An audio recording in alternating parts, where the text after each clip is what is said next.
ললিতা শ্রীবেশাখাদিতাংশ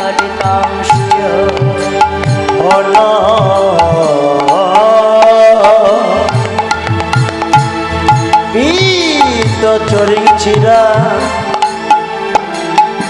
করুণা অবতীর্ণ কাল সমা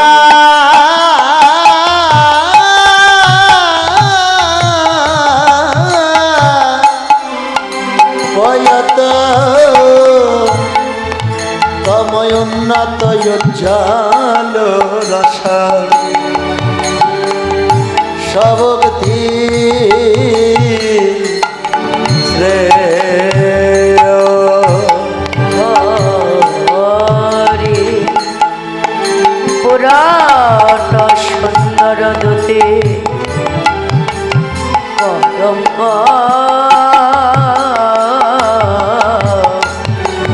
সন্ধি পিতা সদা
গৌরে সহে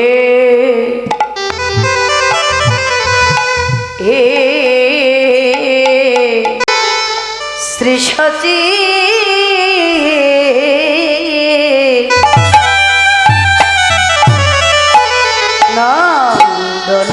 নন্দনগরা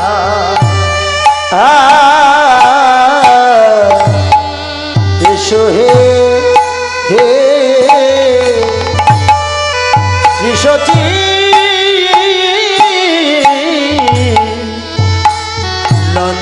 নন্দনগরা এসো তোমার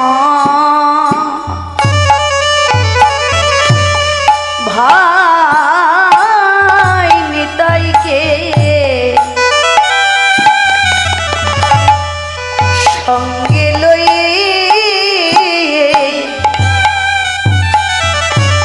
একবারে এসো গো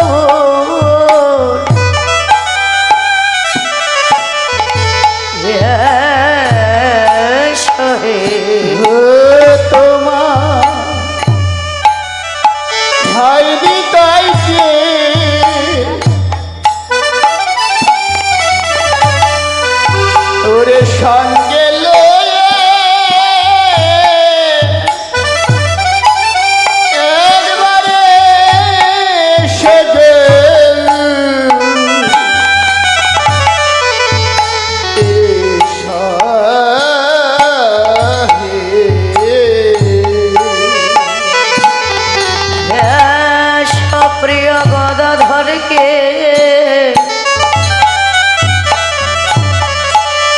বামে লই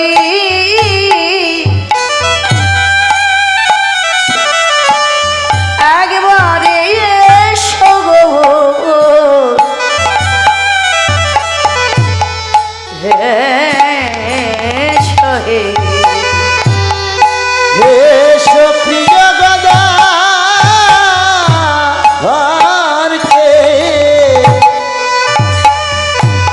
বামে লয়ে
আমার পকদা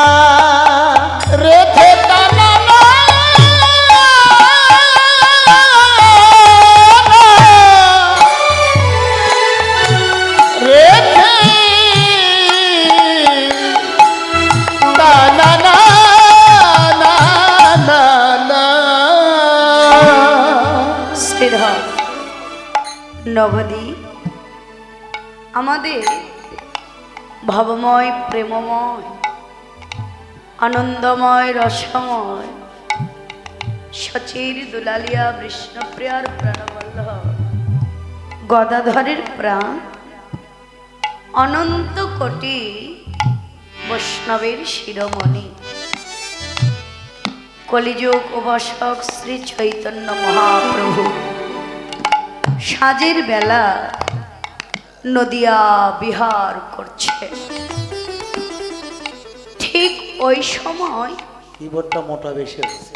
কোনো এক নাগরী কাকে গাগরি নিয়ে সুরধ্বনিতে জল ভরিতে গিয়েছিল।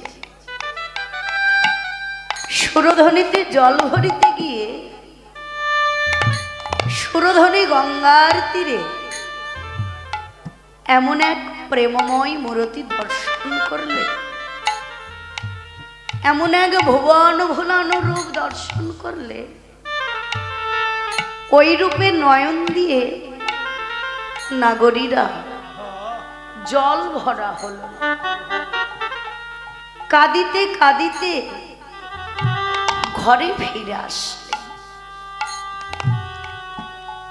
আমাদের এই জগতে দেখবে অনেকে অনেক ধরনের ভোজন আদি দ্রব্য গ্রহণ করে থাকে।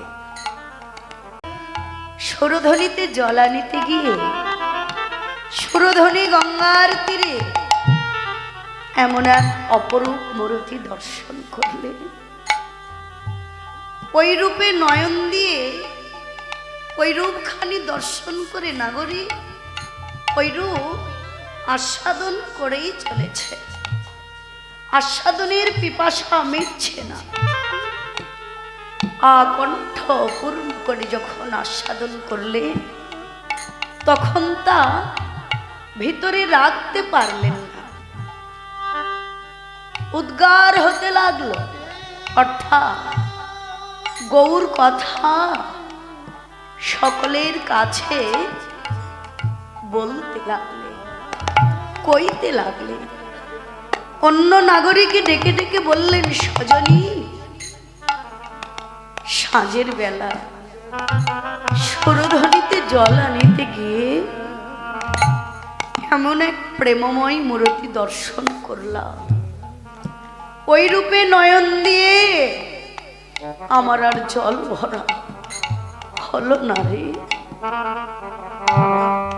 সজনী বললেন, নাগরী, তুই তো সৌভাগ্যবান, তুই তো সৌভাগ্যবতী, তাই তোর নয়নে গৌরের প্রেমময় মূর্তিখানি দর্শন হয়েছে। ওই রূপ দর্শন করা তো আমাদের ভাগ্যে হলো না রে, আমাদের ভাগ্যে নাই বা হলো। তুই যে রূপ দর্শন করেছিস, ওই রূপের কথা একবার প্রকাশ করে বল, আমরা শুনে শুনে ধন্য হব। নাগরী বললেন, সজনী, যে রূপ দর্শন করেছি তার যে এতই রূপের ছটা, এতই রূপের প্রভা, এতই রূপের দীপ্তি, এতই রূপের লাবণী, এ যে এক পাষাণ চিত্ত বিগলিত করা রূপ রে।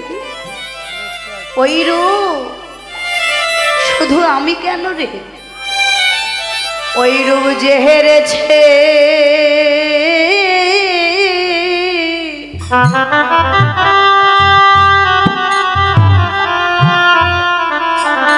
দুটি নয়ন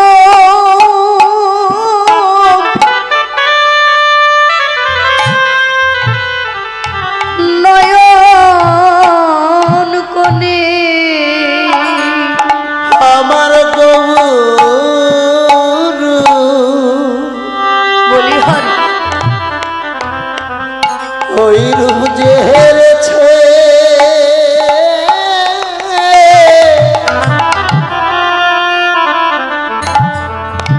দুটি নয়ন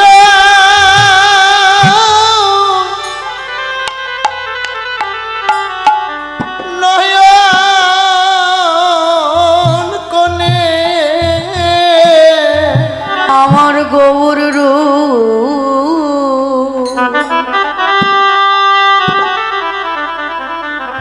ওই রোজ হেরেছে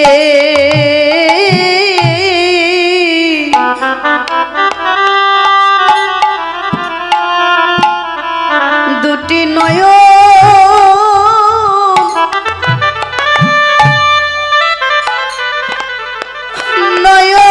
নয়ন কোণে আমার গৌর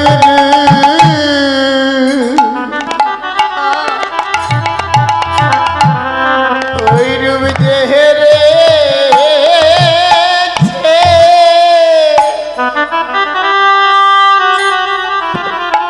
দুটি নয়ন কোণে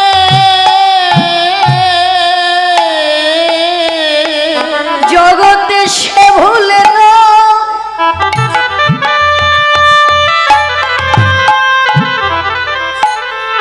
সে ভুলে না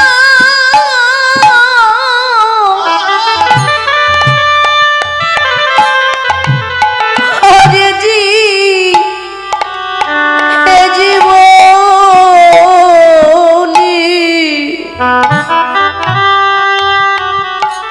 আমার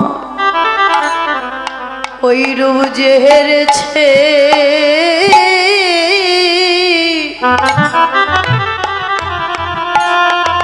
দুটি নয়ন কোণে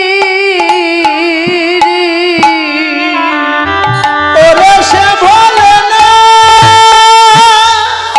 তাই গৌর হরিব সে ভোলে না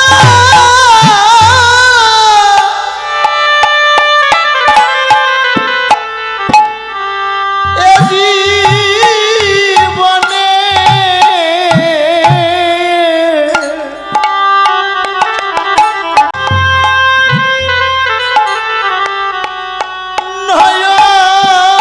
নয়ন কোণে তাদের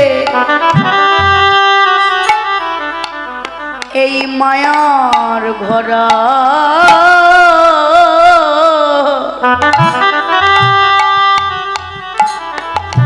আর ভালো লাগে না তাদের এই মায়ার ঘরা ভালো লাগে না তাদের মায়ার ঘর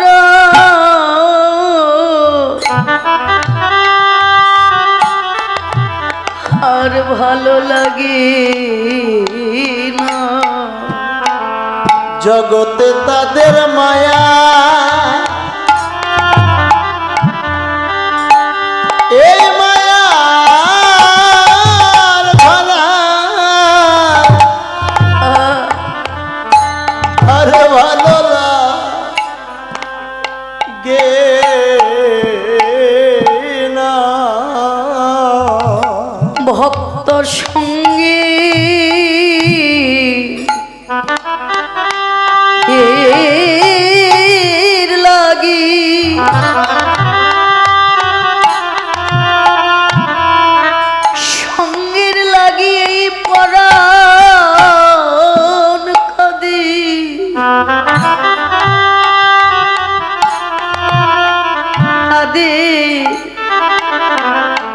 মায়ার ঘর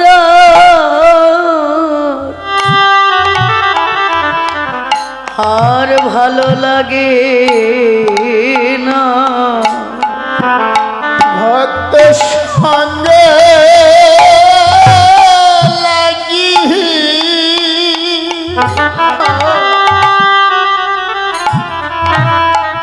ওরে প্রাণ কাঁদে কাঁদে মায়ার ঘর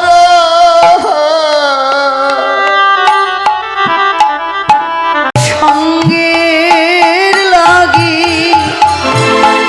পরাণ কাঁদে যাদের গৌর বলিতে আখি ছড়ে। লাগি পরাণ কাঁদে আখি ঝরে সঙ্গে লাগি পরাণ কাঁদে তাদের মায়া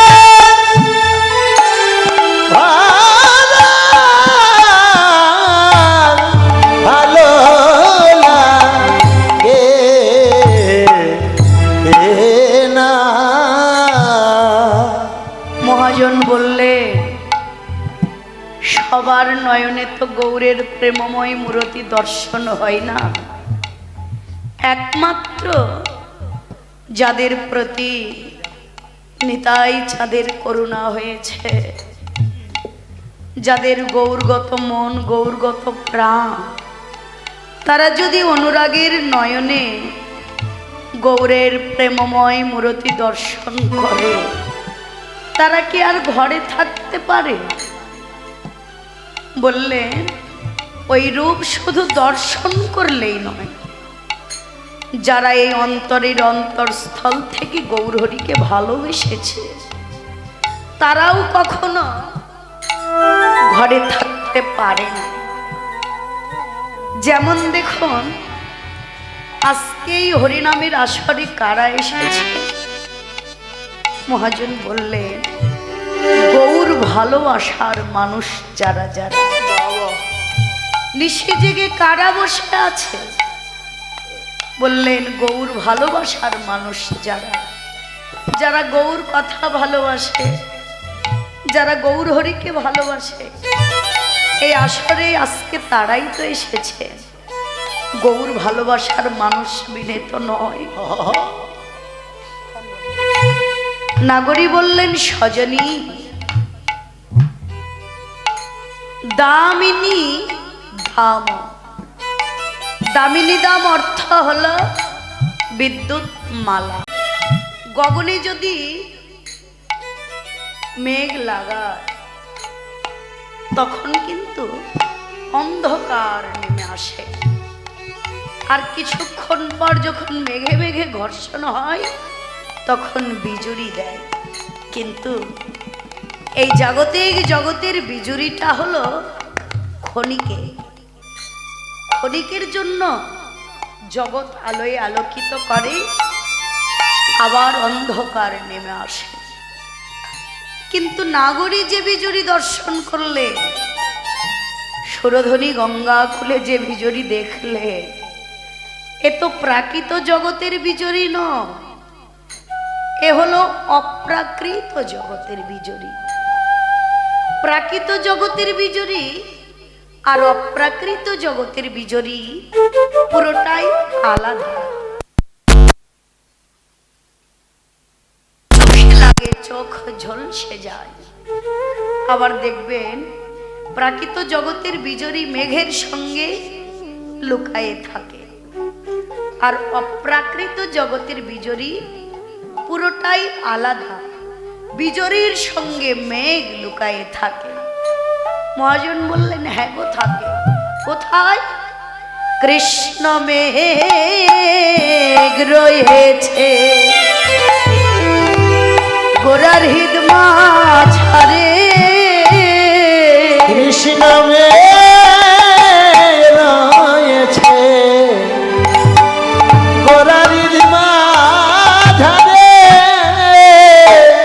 কৃষ্ণ মেঘ রয়েছে গোরার হৃদ মাঝারে কৃষ্ণ মেঘ রয়েছে গোরার হৃদ মাঝারে এ যে ভাবুক যারা জানে তারা কৃষ্ণ মেঘ রয়েছে গোরার হৃদ মাঝারে এদের ভাবুক জানা আজ কেবল জানে তারা কৃষ্ণ মেঘ রয়েছে গোরার হৃদ মাঝারে এই যে ভাবুক যারা জানে তারা এ যে আর জনে জানে না রে। ভাবুক যারা জানে তারা আর জনে জানে রে। ভাবুক যারা জানে তারা কৃষ্ণ বেগ রয়েছে হৃদ মাঝারে মহাজন বললে কৃষ্ণ মেঘ রয়েছে কোথায়? সে যুদ্ধ হলো। রাধার ভাব কান্তি ভাব কান্তি অঙ্গে লয়ে এবার নদে এসে উদয় হলো। ওরে রাধার ভাব কান্তি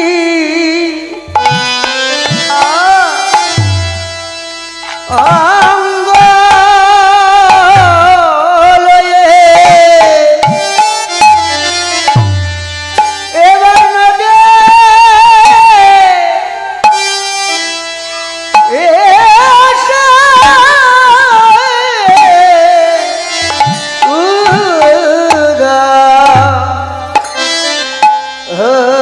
হলো। রাধার ভাব কান্তি অঙ্গ লয়ে ব্রজের অপূর্ণ সাত পুরাইতে রাধার ভাব কান্তি অঙ্গ লয়ে নিতাই গৌর হরিব পুরাইতে ভাব কান্তি অঙ্গ লয়ে অপূর্ণ পুরাইতে ভাব কান্তি অঙ্গ লয়ে অপূর্ণ পুরাইতে ভাব কান্তি অঙ্গ লয়ে এবার নদে এসে উদয় হলো।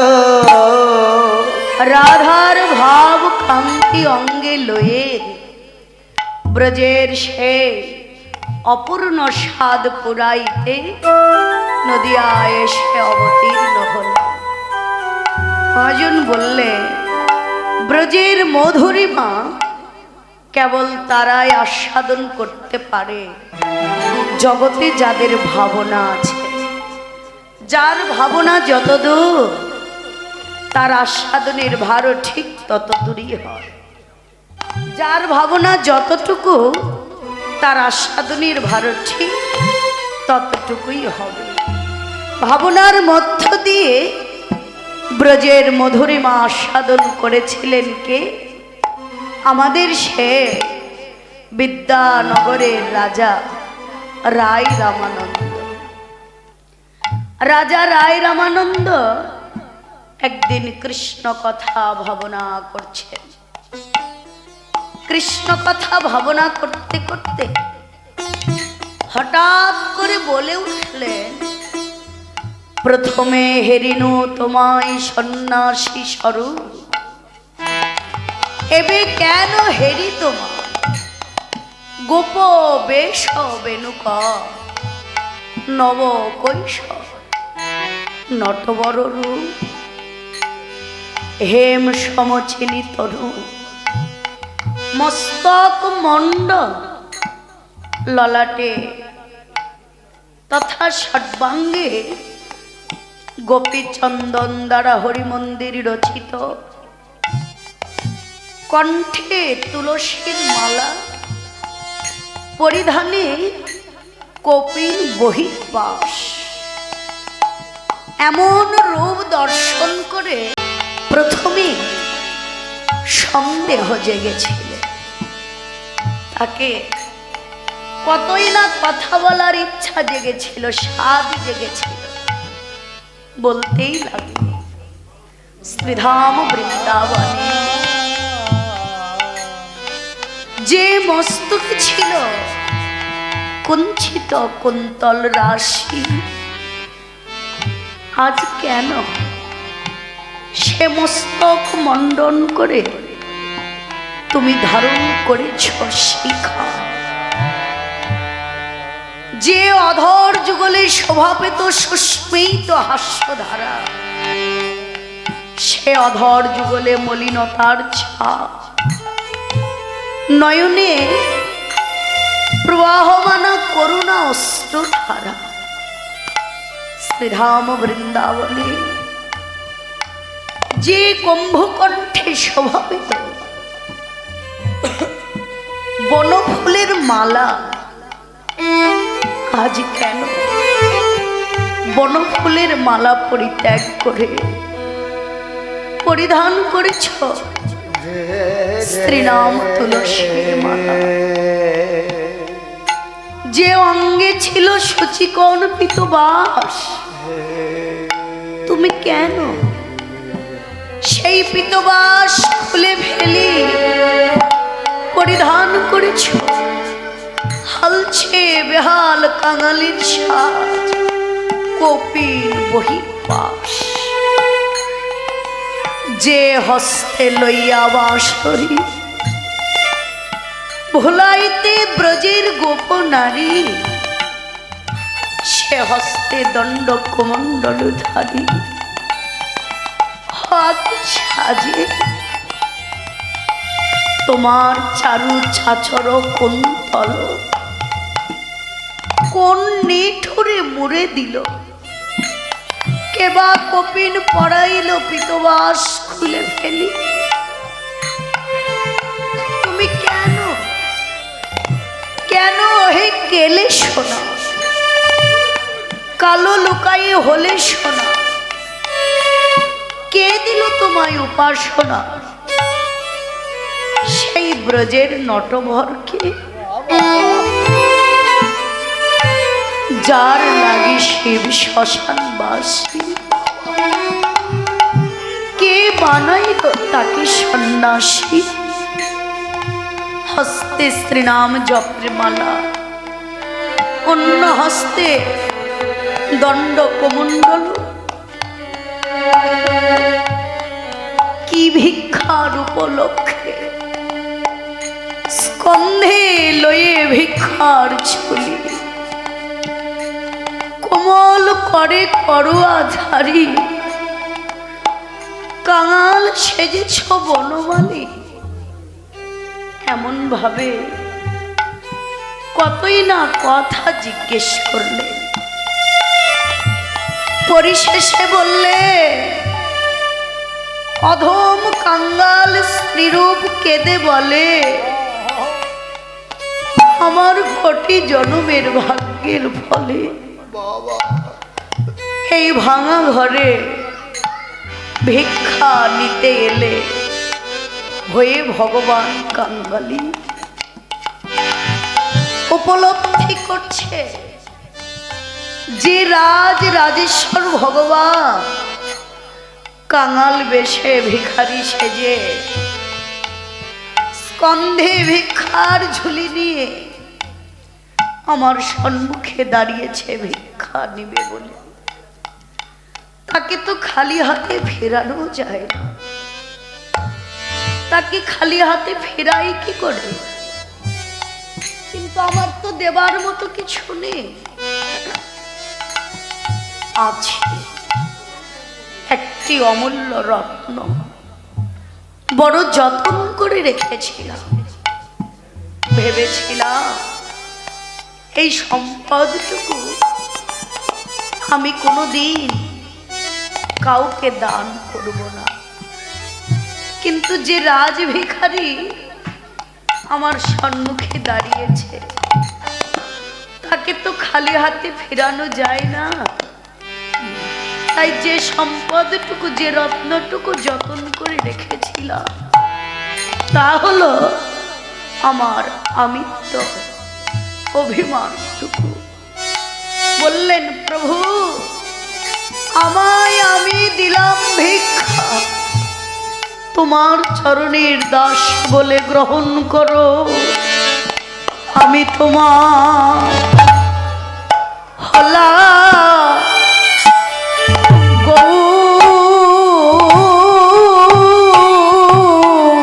বলি আমি তোমার হলাম গৌ।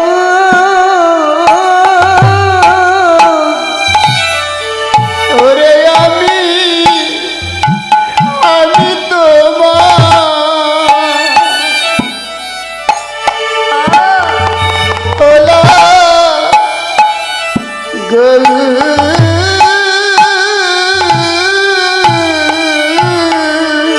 দয়াময় তুমি আমার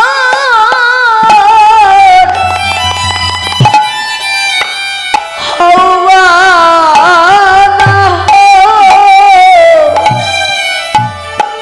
আমি তোমার হলাম গৌ। দয়াময় তুমি আমার হওয়া না, আমি তোমার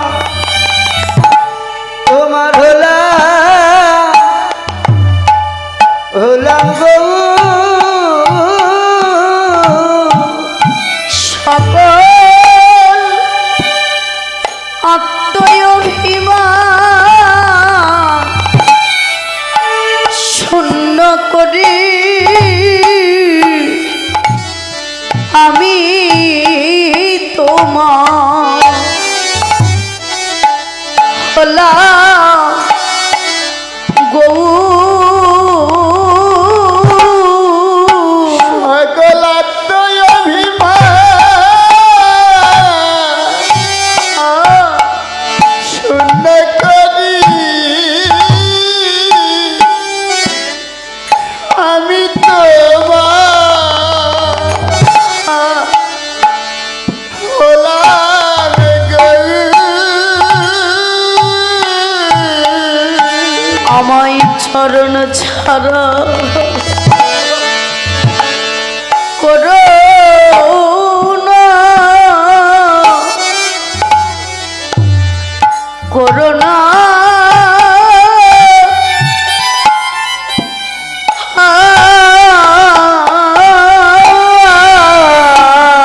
চরণ ছাড়া করুণা করুণা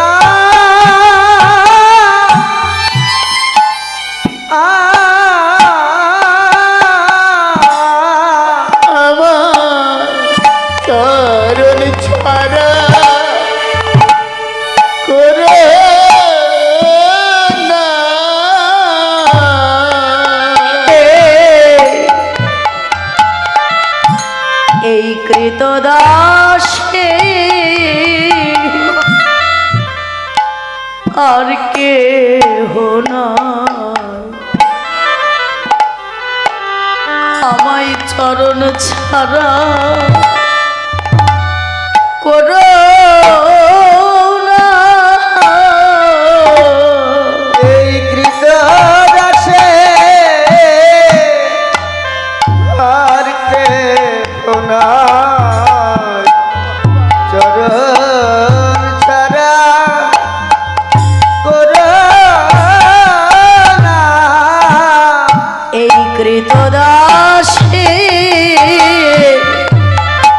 আর কে না শুধু এ জন্মে না জন্মে জন্মে দাসের আর কেহ না কেবল একমাত্র তুমি দাসের আর কেহ না একমাত্র তুমি বিনা চরণ ছাড়া করে না করো না।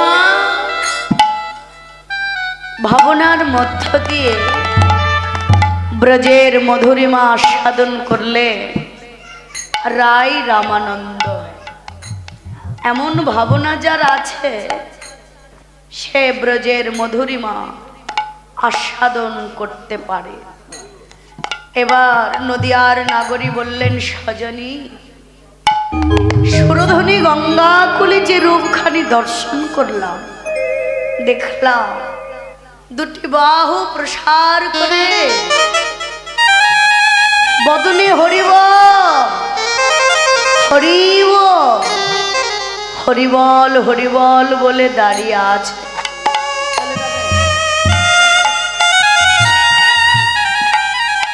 বললে হরিবল হরিবল বলে দাঁড়িয়ে আছে, আর হরিবল যে বলছে, হরিবল বলতে তার নয়ন হইতে বিন্দু বিন্দু ধারা ভোপাতীত হচ্ছে। নয়ন থেকে যে বিন্দু বিন্দু ধারা বইছে দেখে মনে হলো এ তো নয়ন ধারা নয়, তাহলে মনে হয় যেন মুক্তা ঝরিছে। ও যেন মুক্তা ছড়িছে, যেন মুক্তা ঝরিছে। ও যেন মুক্তা ঝরিছে। ওই সোনার এক বৃক্ষ হইতে যেন মুক্তা ঝরিছে। সোনার বৃক্ষ হইতে যেন মুক্তা ধরিছে। ওই সোনার এক বৃক্ষ হইতে বল হরি বল হরি বলে সোনার এক বৃক্ষ হইতে হরি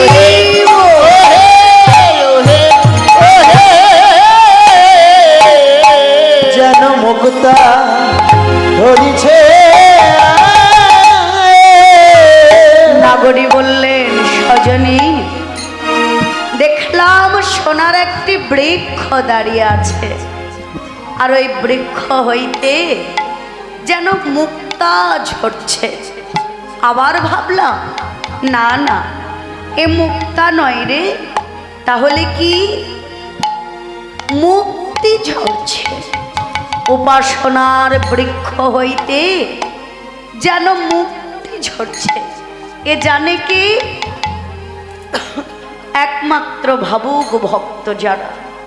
আবার বললে, না না রে, এ মুক্তাও নয়,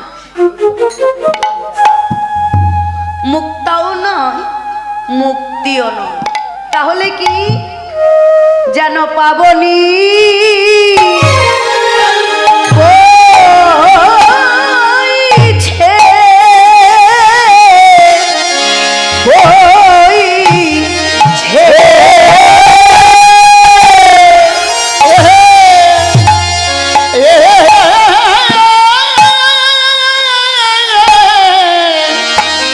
যেন পাবনি বইছে,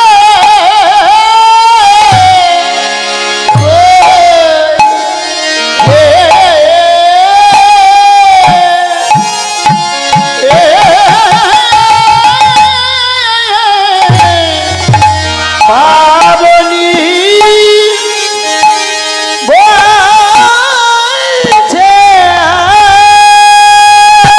ওই পতিত পাবনে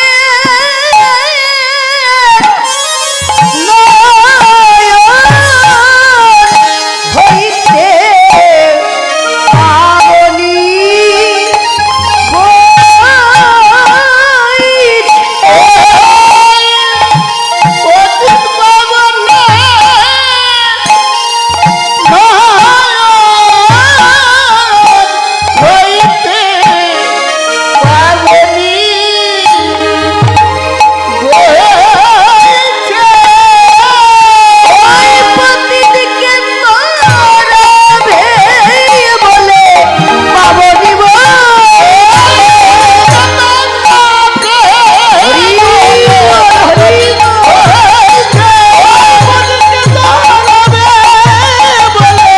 পাবনি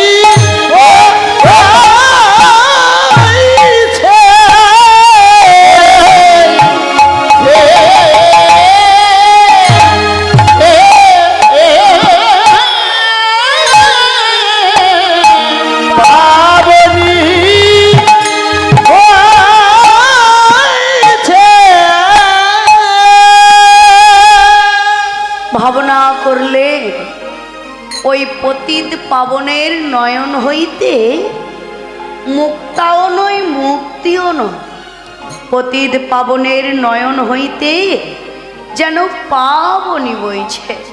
কেন? পতিতকে তড়াবে বলে। ভাবুক প্রশ্ন করলে পাবনি বইতে পারে, কিন্তু নয়নে কেন? বইবে তো চরণে। কারণ গঙ্গার উৎপত্তিও হলো গৌর চরণে, আর শেষ আশ্রয় হলো গৌর চরণে। ক্ষণিকের জন্য আশ্রয় নিয়েছে গৌর নয়নে। ভাবলে আমি যে গৌর নয়নে আশ্রয় নিয়েছি, এ তো আমার নিত্যকালের আশ্রয় নয়, এ হলো অনিত্য আশ্রয়। নিত্যকালের আশ্রয় হলো আমার একমাত্র গৌরের শ্রীচরণ। তাই গৌর চরণ পাবার অন্তরে বড় উৎকণ্ঠা। ভাবলে বুঝি পাবনি পাবনি, বুঝি পাবনি পাবনি, পাবনি পাবনি, বুঝি পাবনি পাবনি, পাবনি ভাবিছে, পাবনি পাবনি, ওই পাবনি ভাবিছে, পাবনি পাবনি, ওই পাবনি ভাবিছে পতিত পাবনের চরণ দুখানি পাবনি ভাবিছে।